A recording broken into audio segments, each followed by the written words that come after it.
ನಮಸ್ಕಾರ ಸ್ನೇಹಿತರೆ. ನಮ್ಮ ಹಿಂದೂ ಧರ್ಮದಲ್ಲಿ ಬರುವ ಎಲ್ಲ 24 ಏಕಾದಶಿಗಳಲ್ಲಿ ನಿರ್ಜಲ ಏಕಾದಶಿ ಅತ್ಯಂತ ಪವಿತ್ರ ಹಾಗೂ ಕಠಿಣವಾದ ವ್ರತವಾಗಿದೆ. ಜ್ಯೇಷ್ಠ ಮಾಸದ ಶುಕ್ಲ ಪಕ್ಷದ ಏಕಾದಶಿ ತಿಥಿಯಂದು ಆಚರಿಸಲಾಗುವ ಈ ವ್ರತದಲ್ಲಿ ಉಪವಾಸದ ಅವಧಿಯಲ್ಲಿ ಹನಿ ನೀರನ್ನು ಕೂಡ ಕುಡಿಯದೆ ಕಠಿಣ ಉಪವಾಸ ಮಾಡಲಾಗುತ್ತದೆ. ಭೀಮಸೇನನು ಈ ವ್ರತವನ್ನು ಆಚರಿಸಿದ್ದರಿಂದ ಇದನ್ನು ಪಾಂಡವ ಏಕಾದಶಿ ಅಥವಾ ಭೀಮ ಏಕಾದಶಿ ಎಂದು ಸಹ ಕರೆಯುತ್ತಾರೆ.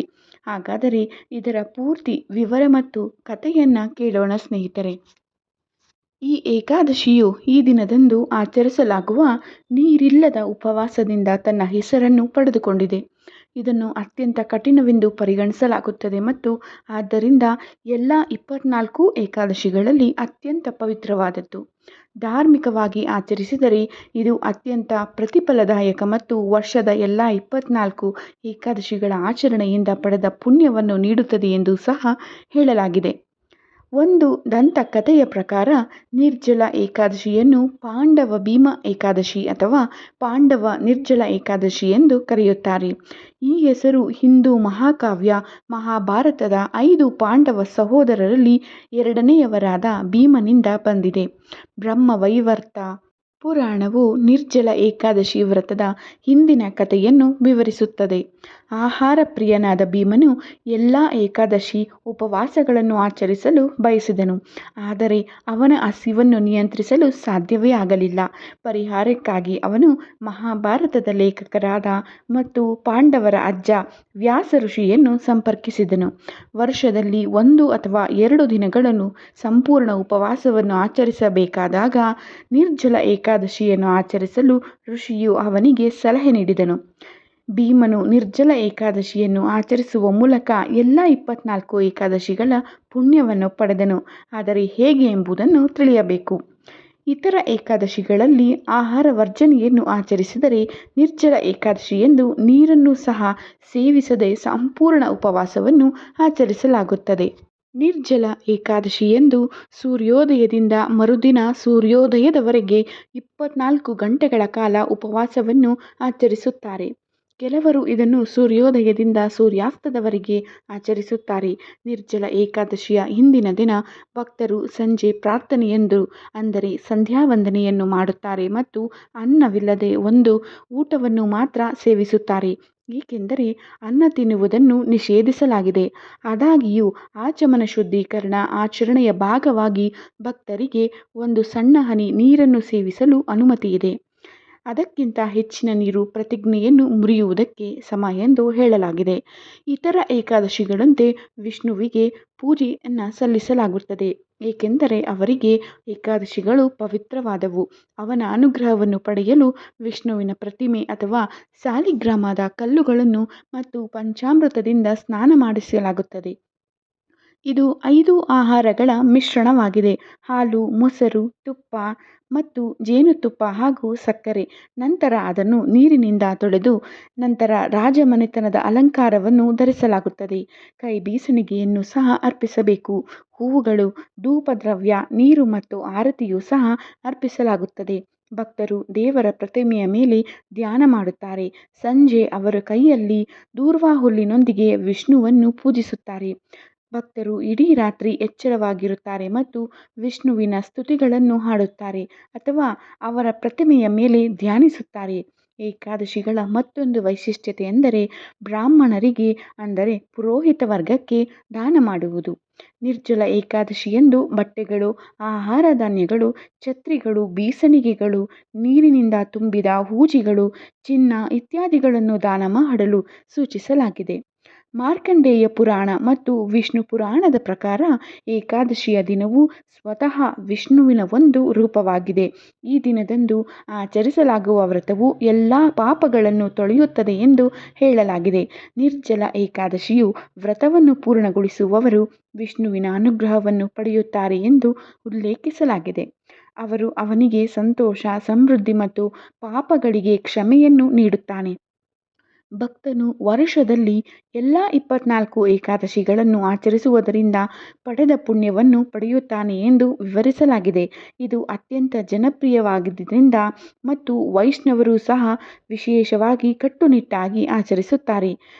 ದೀರ್ಘಾಯುಷ್ಯ ಮತ್ತು ಮೋಕ್ಷವನ್ನು ಪಡೆಯುತ್ತಾರೆ. ಸಾಮಾನ್ಯವಾಗಿ ಸಾವಿನ ದೇವತೆ ಯಮನ ದೂತರು ಸಾವಿನ ನಂತರ ವ್ಯಕ್ತಿಯ ಆತ್ಮವನ್ನು ತರುತ್ತಾರೆ ಎಂದು ವಿವರಿಸಿದ್ದಾರೆ. ನಂತರ ಯಮನು ವ್ಯಕ್ತಿಯ ಕಾರ್ಯಗಳನ್ನು ನಿರ್ಣಯಿಸಿ ಅವನನ್ನು ಸ್ವರ್ಗ ಅಥವಾ ನರಕಕ್ಕೆ ಕಳುಹಿಸುತ್ತಾನೆ.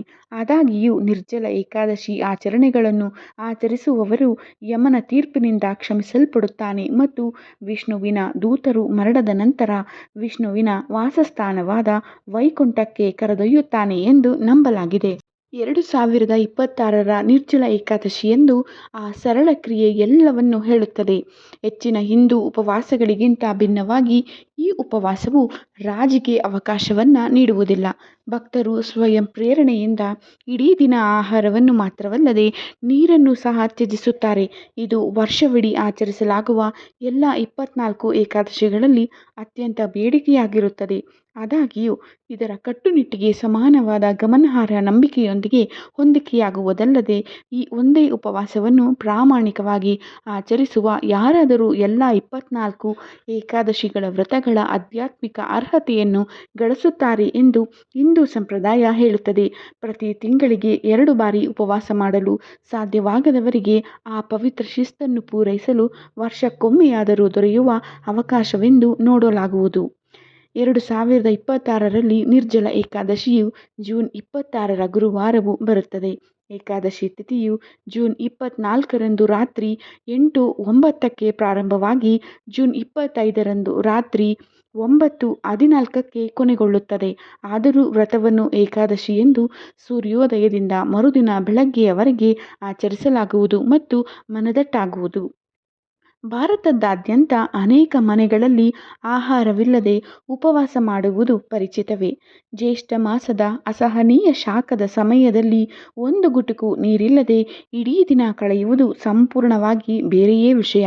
ಬಹುಶಃ ಅದಕ್ಕಾಗಿಯೇ ಈ ಏಕಾದಶಿಯು ಬೇರೆ ಯಾವುದೇ ರೀತಿಯ ಖ್ಯಾತಿಯನ್ನು ಗಳಿಸಿಲ್ಲ. ಉತ್ತರ ಭಾರತದ ಅನೇಕ ಭಾಗಗಳಲ್ಲಿ ಇದನ್ನು ಭೀಮಸೇನಿ ಏಕಾದಶಿ ಅಥವಾ ಪಾಂಡವ ಏಕಾದಶಿ ಎಂದು ಕರೆಯುತ್ತಾರೆ. ಇದು ಮಹಾಭಾರತದ ಅತ್ಯಂತ ಸಾಪೇಕ್ಷ ಕಥೆಗಳಲ್ಲಿ ಒಂದರಲ್ಲಿ ಬೇರೂರಿರುವ ಹೆಸರು. ನಿರ್ಜಲ ಏಕಾದಶಿಯ ಮಹತ್ವವು 5 ಪಾಂಡವ ಸಹೋದರರಲ್ಲಿ ಬಲಿಷ್ಠನಾದ ಭೀಮನಿಗೆ ಬೇರ್ಪಡಿಸಲಾಗದು. ಆದಾಗ್ಯೂ ಅವನ ಸವಾಲಿಗೆ ಯುದ್ಧಕ್ಕೂ ಯಾವುದೇ ಸಂಬಂಧವಿರಲಿಲ್ಲ. ಭೀಮನಿಗೆ ಆಹಾರ ಇಷ್ಟವಾಗಿತ್ತು. ಕುಂತಿ, ಯುಧಿಷ್ಠಿರ, ಅರ್ಜುನ, ನಕುಲ, ಸಹದೇವ ಮತ್ತು ದ್ರೌಪದಿಯು ಪ್ರತಿ ಏಕಾದಶಿಯನ್ನು ತಪ್ಪದೇ ಆಚರಿಸಿದರೆ ಭೀಮನು ಪ್ರತಿ ಬಾರಿಯೂ ಅದು ಬಂದಾಗ ಹೆಣಗಾಡುತ್ತಿದ್ದನು. ಮಹಾಭಾರತವು ಅವನ ಹಸಿವನ್ನು ಪೌರಾಣಿಕವೆಂದು ವಿವರಿಸುತ್ತದೆ ಮತ್ತು ಯುದ್ಧ ಭೂಮಿಯಲ್ಲಿ ಯಾವುದೇ ಶತ್ರುವನ್ನು ಎದುರಿಸುವುದಕ್ಕಿಂತ ಹಸಿವನ್ನು ಸಹಿಸಿಕೊಳ್ಳುವುದು ಕಷ್ಟವೆಂದು ಅವನು ನಂಬಿದ್ದನು. ತನ್ನ ಕುಟುಂಬದ ಉಳಿದವರಂತೆ ತನಗೆ ಎಂದಿಗೂ ಅದೇ ಆಧ್ಯಾತ್ಮಿಕ ಅರ್ಹತೆ ಸಿಗುವುದಿಲ್ಲ ಎಂಬ ಚಿಂತೆಯಿತ್ತು ಭೀಮನಿಗೆ. ಭೀಮನು ಅಸಾಮಾನ್ಯ ಪ್ರಾಮಾಣಿಕತೆಯಿಂದ ವ್ಯಾಸ ಋಷಿಯನ್ನು ಸಂಪರ್ಕಿಸಿದನು. ನಾನು ದಾನ ಮಾಡಬಲ್ಲೆ ಎಂದು ಅವನು ಹೇಳಿದನು. ನಾನು ವಿಷ್ಣುವನ್ನು ಸಂಪೂರ್ಣ ಭಕ್ತಿಯಿಂದ ಪೂಜಿಸಬಲ್ಲೆ, ಆದರೆ ನಾನು ಪ್ರತಿ ತಿಂಗಳು 2 ಬಾರಿ ಆಹಾರದಿಂದ ದೂರವಿರಲು ಸಾಧ್ಯವಿಲ್ಲ. ವ್ಯಾಸನು ಅವನ ಕಾಳಜಿಯನ್ನು ತಳ್ಳಿಹಾಕಲಿಲ್ಲ. ಬದಲಾಗಿ ಅವನು ಪ್ರಾಯೋಗಿಕ ಮಾರ್ಗವನ್ನು ನೀಡಿದನು. ಅವನು ಭೀಮನಿಗೆ ಪ್ರತಿ ವರ್ಷ ಒಂದೇ ಏಕಾದಶಿಯನ್ನು ಆಚರಿಸಲು ಸಲಹೆ ನೀಡಿದನು. ಜ್ಯೇಷ್ಠ ಮಾಸದ ಶುಕ್ಲ ಪಕ್ಷ ಏಕಾದಶಿ ಸೂರ್ಯೋದಯದಿಂದ ಮುಂದಿನ ಸೂರ್ಯೋದಯದವರೆಗೆ ಅವನು ಆಹಾರ ಅಥವಾ ನೀರಿಲ್ಲದೆ ಆ 24 ಗಂಟೆಗಳನ್ನು ಕಳೆಯಲು ಸಾಧ್ಯವಾದರೆ ಅದು ವರ್ಷವಿಡೀ ಪ್ರತಿ ಏಕಾದಶಿಯನ್ನು ಆಚರಿಸುವಷ್ಟೇ ಆಧ್ಯಾತ್ಮಿಕ ಅರ್ಹತೆಯನ್ನು ಹೊಂದಿರುತ್ತದೆ ಎಂದು ಭೀಮನು ಒಪ್ಪಿದನು. ಸಂಪ್ರದಾಯದ ಪ್ರಕಾರ ಉಪವಾಸವು ಸುಲಭವಾಗಿರಲಿಲ್ಲ. ಮರುದಿನ ಬೆಳಗ್ಗೆ ಅದನ್ನು ಪೂರ್ಣಗೊಳಿಸುವ ಮೊದಲು ಅವನು ಆ ದಿನವನ್ನು ಅಪಾರ ಕಷ್ಟದಿಂದ ಸಹಿಸಿಕೊಂಡನೆಂದು ಹೇಳಲಾಗುತ್ತದೆ. ಕಥೆಯನ್ನು ಅಕ್ಷರಶಃ ಅಥವಾ ಸಾಂಕೇತಿಕವಾಗಿ ಓದಿದರೂ ಅದರ ಸಂದೇಶವು ಒಂದೇ ಆಗಿರುತ್ತದೆ. ಭಕ್ತಿಯನ್ನು ಸುಲಭತೆಯಿಂದ ಅಳೆಯಲಾಗುವುದಿಲ್ಲ, ಆದರೆ ಪ್ರಾಮಾಣಿಕ ಪ್ರಯತ್ನದಿಂದ ಅಳೆಯಲಾಗುತ್ತದೆ. ಅದಕ್ಕಾಗಿಯೇ ಇಂದಿಗೂ ಸಹ ಅನೇಕ ಭಕ್ತರು ಈ ಆಚರಣೆಯನ್ನು ಪಾಂಡವ ಏಕಾದಶಿ ಅಥವಾ ಭೀಮಸೇನಿ ಏಕಾದಶಿ ಎಂದು ಕರೆಯುತ್ತಾರೆ. ಇನ್ನು ಪೂಜಾ ವಿಧಿಗಳ ನಿಯಮಗಳು ಬಹಳಷ್ಟಿವೆ. ನಿರ್ಜಲ ಏಕಾದಶಿ ವ್ರತವಿಧಿಯು ಅದನ್ನು ಪಾಲಿಸುವುದು ಇನ್ನೇನಾದರೂ ಆಗಿದ್ದರೂ ಅದರ ಮೂಲತತ್ವವು ನೇರವಾಗಿರುತ್ತದೆ. ಕೇಂದ್ರ ನಿಯಮವು ಬದಲಾಗದೆ ಉಳಿದಿದೆ. ಮರುದಿನ ಬೆಳಗ್ಗೆ ಉಪವಾಸ ಮುರಿಯುವವರೆಗೆ ಆಹಾರ ಮತ್ತು ನೀರಿಲ್ಲ. ಆದರೂ ಆ ದಿನವು ಹಸಿವಿನಿಂದ ಬಳಲುವುದಕ್ಕಿಂತ ಹೆಚ್ಚಿನದ್ದಾಗಿದೆ. ಪ್ರಾರ್ಥನೆ, ದಾನ ಮತ್ತು ಶಾಂತ ಚಿಂತನೆಯು ಉಪವಾಸದಷ್ಟೇ ಮುಖ್ಯ. ಅನೇಕ ಭಕ್ತರು ಬೆಳಗ್ಗೆ ಸ್ನಾನದೊಂದಿಗೆ ಪ್ರಾರಂಭಿಸುತ್ತಾರೆ, ವಿಷ್ಣುವಿಗೆ ಪ್ರಾರ್ಥನೆಯನ್ನು ಸಲ್ಲಿಸುತ್ತಾರೆ ಮತ್ತು ಸಂಕಲ್ಪ ಮಾಡುತ್ತಾರೆ. ಇದು ವ್ರತವನ್ನು ಪ್ರಾಮಾಣಿಕವಾಗಿ ಆಚರಿಸುವ ಔಪಚಾರಿಕ ಪ್ರತಿಜ್ಞೆಯಾಗಿದೆ.